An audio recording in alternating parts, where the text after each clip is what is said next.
Aristotle once said, friendship is essentially a partnership. Keep this in mind as we discuss today China's public declaration of its support of Russia and what does it mean for the global geopolitical landscape.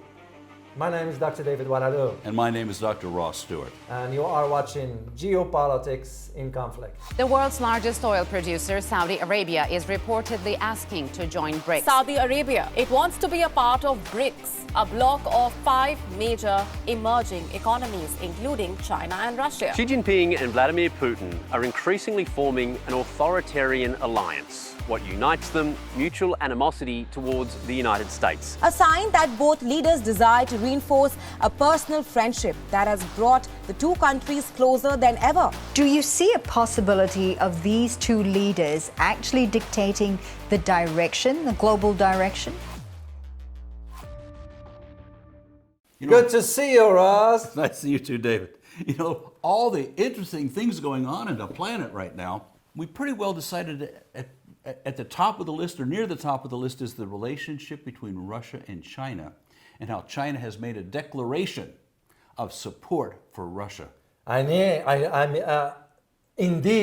I'm like losing words here. Indeed, Russia, because it's very significant. What's significant about it is that it was an official statement. Yes. As a matter of fact, this was born out of the phone call between the foreign minister, Wang, and his counterpart, the Russian counterpart, Sergei Lavrov, in which both they talked and on the phone, and the two sides pledged to strengthen bilateral ties and provide more stability to the world. You know, this story is so fascinating. Historically, Russia and China have had a few bumping of heads. They did indeed. Over any number of topics, including land, territory. And then Chairman Mao, the former head of, before he's passed, he was the head of the Chinese Communist Party in China, he established a working relationship with the Soviet Union. And they considered him little brother because they couldn't take China too seriously because of the amount of poverty. But as China grew to be a world power, they started taking him very seriously. And then we see the development of the friendship. I mean, it looked like genuine friendship between Xi Jinping and Vladimir Putin. And then we see all kinds of animosities disappear and cooperation occurring. And now it's really reached a pinnacle. Yeah, and the question that you need to ask yourself is, was this friendship born out of necessity? It's because it's a fair question to ask. It is. Because we have to take into consideration the global dynamics of what's going on. And this is, to me, it's not a surprise. When I read about, and I read the transcript, by the way, of the phone call between, when it was public domain, if you know where to look at. That's what surprised me the most. Because here is the thing, the statements from the foreign ministry in China, that China will firmly support the Russian side to overcome difficulties to achieve the strategic goal of development and strengthen Russia's status as great power. End of quote. The implications of this are huge. Maybe we can start with the Ukraine. Sure. Are they going to support Moscow's view of the Ukraine and what they're doing? Well, according to the statement, they certainly are. They are. They're now out in the open saying we support it. Yeah. But also, this is also a reflection of the shift that is taking place on the geopolitical landscape. The West is not willing to accept or admit that the world is changing or has been changing. It's just a matter of time. They're still thinking into the old mindset that no, you still have the one superpower, unipolar that is, after the fall of the Soviet Union in 1991. David, have you ever heard of something called consensual validation? What is that? That's psychological term, Yeah, it's psychological. Right? What is it, Ross? I'd like to know. I like to learn. We disregard all the facts on something and we vote on what reality is. Oh my God. Well, take a look at what's going on in Washington, D.C. right now. Yeah. The facts are China, Russia, the U.S. dollar is in free fall in terms of hegemony. The United States does not dictate everything that goes on in the world anymore. No. but they're acting as if it does. Yeah, you're right. That's consensual validation. We all vote on it. God forbid anyone would bring any information in on it. We've already made up our minds of what's real and what's not. So this is why Washington is not going to like if you tell them the truth that, hey, the world is changing and you need to restructure your foreign policy. We know that any number of very smart people in the government are telling Congress and the executive branch, this has changed. Yeah. And they're not listening because it doesn't fit the consensual validation reality that they've put together. So here we have Moscow and Beijing have now been subjected to sanctions. Yeah. What's the implication of that? Well, among other things, it's going to drive them together. Which already did, yes. We now have a common adversary. Yeah. It's called the United States. And the sanctions don't seem to be working very well. Well, because they're working on creating an alternative to the dollar. As a matter of fact, we did a video, I'm sure we'll be releasing it by now, you'll see it, that even Saudi Arabia, a staunch US ally, is now considering joining BRICS. And if it joins BRICS, we all know what it means. First of all, get rid of the petrodollar.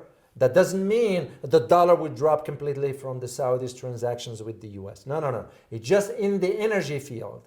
And second, it will mean that you have Saudi Arabia and Russia, top oil producers in the world, in the same club with the top consumer markets of India and China. This is where those changes are coming. These changes are nothing short of stunning.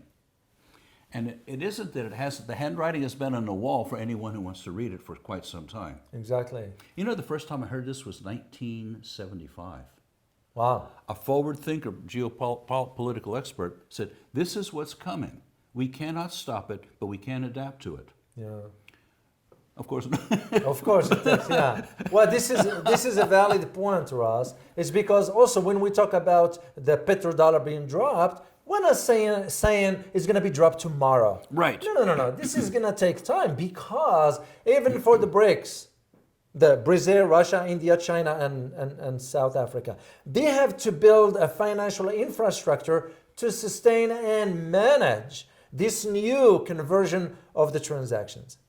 And it takes time. It takes time, And even though it's been in the works for a while, it's not fully launched. But we can expect it any time. What estimate time-wise would you put on this? I'll probably put it within the decade. Okay. Within a decade, you'll be seeing change. And now you take into consideration even, and this is why I always say, and I'm sure you've heard me saying this before, you look for trends. Look for the trends, because trends gives you an idea as to what lies ahead and what's coming. What am I referring to here? With all what we just mentioned, you have to take into consideration now that Lula da Silva in Brazil won the elections. What is he calling for? A single currency in Latin America. You can just see where the trends are headed. Yeah. You think about, we did a video on this about the BRICS amassing massive amount of gold. Well, even Western central banks, as of today, they are amassing about 400 tons of gold. That is worth about $20 billion, which is nothing, basically, is fraction when it comes down to the global take. Oh, absolutely. Yeah. But this is an indication of where the trends are headed. And this is where we need to put this statement of China, public statements about its support for Russia within the global context. You know, another factor with this is Xi Jinping has just been voted for. Oh, that's another one. You're right. Perhaps lifetime. Yeah. Well, what did Vladimir Putin get? Perhaps lifetime. Lifetime, yeah. So these people are looking forward to a future together, and in spite of what the backdrop of political controversy is in China or in Moscow, these two leaders look like their friendship is going to continue for quite some time. It looks that way, Ross. And I know for us in the West, we have the term limit, not term limits, but president serves only 2 terms. But this is different because it's a different system in both China and Russia. And if their population wants stability with those leaders, then be it. You know, I wish we had a leader that can, serve the people. I don't mind. I'll vote for the guy or the gal for whatever, as long as he or she is serving the interest of the people. But we don't have those kind of leaders. all of a sudden we are judging this and that. If that is what the Russian people or the Chinese people, and we're not advocating for Russia or China here. Absolutely not. No, we're just stating the fact. And I know in the West, some do not like hearing the truth. One of the things, I'll follow this as an all day, everyday adventure. Yeah. I see the thinking of, well, Xi Jinping needs to be the perfect leader, and China has to have no corruption, or they're bad. Cut me a break. Yeah. Consultations in major corporations. They're looking at vision, mission, values, and practices. And then I get involved with the people who are actually on the street doing the job. Yeah. And the amount of corruption that goes on and so on is just what people do. And so Xi Jinping, he has a major campaign against it, but is he going to wipe out the corruption, which is rampant in China? No. No. Vladimir Putin, but he does have the reputation of he has done a lot. Yeah. Perhaps more than any other single leader since, well, for good. Yeah. Pardon me, I was thinking Mao Zedong did a lot too, but that's another story. That's another story. Yeah. And Vladimir Putin, I was just talking to a Russian friend Monday a week ago who just returned from Moscow. And she said, the Russian people are completely supporting him. And it's common, she said, one person you don't know what the truth is. Yeah. But she said it was, she's a Russian citizen. She said it's a common understanding that how the conflict in Ukraine is going to resolve, it's already done. They already have it all figured out. And the Russian people really support the upping of the ante here. Interesting. Yeah. Well, I recall too when I did some private presentations, a few months ago, way back actually, and I was asked to talk about where do we see Asia moving forward, especially China. They wanted to know about China. And that was specifically about that topic. And I addressed it in a way that, I kind of didn't shy away from letting them know the truth. I am not here to present to you what you want to hear. You asked me to come to this private event to give you a presentation. I'm not going to sugarcoat it. Right. They appreciated it at the end. They realized, this is somebody we need to listen to. Why? Because I put the facts on the table and argued that, in a matter of time, you will be looking within that change of the global system, you're looking at alliances re-emerging from a corner you never expected. Yes. And in this case, my reference was to China and Russia, given their old history, that they put aside because now they have a common objective, because they're going to reshape, and they are reshaping the global order. About time. Yeah, you know what I wish, Ross? I wish that it will be the same for India and China. Oh, yes. I wish India and China can work out their differences once for all regarding this border issue, if there are issues there, and be done with it. Because, this is my personal opinion, that if that issue is not resolved, or at least having an honest conversation, it's going to hinder the progress of BRICS in this case, or the bilateral relations between China and India. In a recent conversation with a major general in the Indian Army, he said, here's the situation. We don't trust the Chinese, and we think they're land grabbers. Well, whether that's true or not true. And he said, but part of the history is we sometimes get along really well, and sometimes we don't, and we're currently in a situation where we don't. Yeah. They're going back and forth, and we take a look at the land that's involved, and it doesn't seem that important, but it is to them. To them, yeah. So I hope they work that out as soon as possible, because here's the thing, and we will share this with you. I just came across a study. I look at certain trends within the next 50 years. That's usually how far I go. Mm-hmm. And one of them that we may do a video on it or not, we'll see down the road. But the prediction is that US will be ranked third economically after China and India. Well, it makes sense when you even look at the population size. Yeah. 340 million versus 1.3 billion versus 1.2. 1.4 and 1.4 in, I think, in 1.2 in India and 1.4. Well, the new something like that. government census Well, here's the thing about the sort of, we can use the term alliance between Russia and China, what it means for the future. It could provide some sort of both countries the right platform on which to further their strategic interests. Now, the question that always comes up, it has to do with, can they turn this alliance into a military one? Because they haven't to this point. No, they only do win joint military exercises. That's a good one. That's a good start. Yeah, but the military alliance in the sense of we're talking about a treaty, I don't see that happening at this time. They could do it later, possibly. Well, I understand China's been really reluctant to do that. I can tell you why. Because even Russia will be hesitant to do that. We're talking about military secrets. Oh, and sharing them. Because you're going to have to expose certain. But even for us here in the U.S., we have some technologies in the military. We have that stuff nobody knows about, and those will never be disclosed.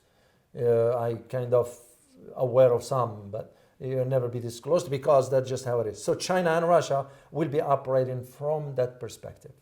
That's the way I see it. You know, trust only goes so far. You're right. Yeah. And some new leadership takes over in Russia or in China, and they're not as friendly as these two people, That's as correct. Putin and Xi Jinping. Yeah. Well, one thing for sure, Ross, is that the Russia-China partnership will further precipitate the change in the global order. Because this, to me personally, and this is my personal opinion, is a reflection of that shifting global order from a unipolar to a multipolar. If China comes forward publicly and announce its support, that means they feel confident enough to realize the global order has shifted. It's okay for us now to come forward and say it. You know, as I've been talking to people who have been in the past relatively or completely uninterested, all the way ranging from relatively to completely uninterested in what's going on geopolitically worldwide, they're interested for the very first time because they can no longer stay disassociated. They're seeing the impact that it has on them. Well, yeah, because geopolitics impacts. As I was driving to the studio today, Yeah. there was a line of cars, 500 yards long, maybe a little longer. And as I was passing it, I saw free food. 500 yards of cars lined up to get free food in America. I tell you, it grabbed me right by the throat when I saw it, going, this is getting people's attention. And I'm glad they're waking up because there's a number of political decisions that have to be made here so that we, the people, really start to benefit. Yeah. Because right now, we are not. Yeah. Well, you look at it right now with the U.S. Making plans to build a location in Australia in which to deploy 6 B-52s nuclear bombers. What for? What for? What for? But I can, as if I am to put my geopolitical analyst hat, I can tell you the preparation for the next conflict with China. That's the way I look at it. But also this leads me to mention, could China also has its own calculations by declaring this support for Russia publicly to ensure that Russia will be in support of China in case there is a Taiwan conflict. That's how I see it moving. I could be wrong, but usually I'll look for different sources and ensure before I say something like this. And I came to the conclusion that that is one of the reasons why China did that. They want to secure the support of Russia just in case. Well, I think it's, as I've been watching this and making my own predictions, Yeah, I say it's going to hit the fan with Taiwan sooner than later. I think so. And so for China to make this public announcement of supporting the Ukraine conflict, Yeah, what are they getting in return? One of them is, we're going to support you in the Taiwan issue. exactly, yeah. And it will have to be resolved at some point. China cannot drag this forever. I don't see them dragging it forever. And, you know, I know I'm a broken record on this. The dignity of China, in Xi Jinping's eyes, is at stake here with the Taiwan issue. Yeah. And you go, the dignity of China? It's a big deal. It is. It is. Oh, that's why I wonder. Remember when we did the video about the 20th Congress and so forth? Oh, we yeah. talked about if President Xi wins the third term, we were thinking in terms, the one thing you're going to be looking at is the U.S.-China relations moving forward. Now we know, of course, he has been granted the third term. And to me, this is an indication for what lies ahead also for US-China relations. There is another aspect that I would like to mention also, that even this friendship and partnership between Russia and China, there's still some issues there between the two. It has nothing to do with the border. It has to do with the strategic interest in Central Asia. Remember the Euro-Asia? Oh, yeah. That one in both, because the BRI, the Belt and Road Initiative pathway, goes through there. Russia also has an interest in that part of the world. And if you look at history, throughout history, major powers had to control the Euro-Asia part. And the major powers that lost power around the world because they lost control of the Euro-Asia. But I am sure they will come to an understanding to work out their differences. Well, one thing for sure, that this rapprochement between Russia and China will not bode well for Washington. That I know for a fact. And given that our foreign policy, it's really fragmented. It has been fragmented for the last 30 years. Because we didn't have any strategy per se. We just react to events. And when you have people in Washington, I worked in Washington, so I was around that. You don't have sort of qualified individuals to understand, or who understand the depth of what geopolitics is all about. So, and even those that do don't seem to have much muscle in terms of making their views known and influencing the decision makers, who seem to be influenced by some other outside groups. Indeed, because the decisions in Washington are made behind closed doors. Not even the President of the United States can dictate. Any final thought, Ross, before we close this out? I just have one, and I don't quite know where it fits in, but I've been just thinking say it, whatever. So much about it. We take a look at Xi Jinping showing his team, and how it surprised any number of people. And what he did is he put his loyalists in place, who the public has said, well, they're not the most qualified for the job. Well, when I looked at that, and I looked at the corporate consulting I've done over the last 20 years, I looked at if you're the CEO of an organization, getting anything done is challenging. For one thing, you have too little information about the marketplace. The people that you're actually working with, some are directly at odds with you. Some want your job. And you say, I'll take the devils that I know that I can believe in, who will support me, to the devils that are opposed to me. And that ensured, and I saw it in any number of companies, big companies, that were able to get a lot more done with lesser players. Wow. I'll give you an example. We looked at doing a major consulting project for a public utility company that was going through a number of changes. We took a look at it, and what the board of directors of that utility company had done is they put a bunch of tigers in who were highly competitive, power grabbing, and had their own opinions about everything. And what they did is they were taking the company to ruin. We did an hour of analysis and backed away from any project with them. We said there's no place to win here. This is a disaster because there's no consensus of who's the leader. Well, Xi Jinping put himself in as leader and surrounded himself by people who salute. Wow. Oh, I just had to, Yeah. whether we use that or not, I just looked at how the things really get done in the world. In the world, yeah. Because it's complicated. You're right. Plus, it's a different culture. The West does not understand how the Chinese think, or the Russians think, or whatever. But they are influenced by their own history. Yeah. Oh boy, are they ever! Big time. And we are new. 200 plus years. It's not long enough in comparison to 5,000 years of continuous history. You're right. Well, as always, remember, geopolitics influence global order in more ways than one. Till next time, guys. Bye bye.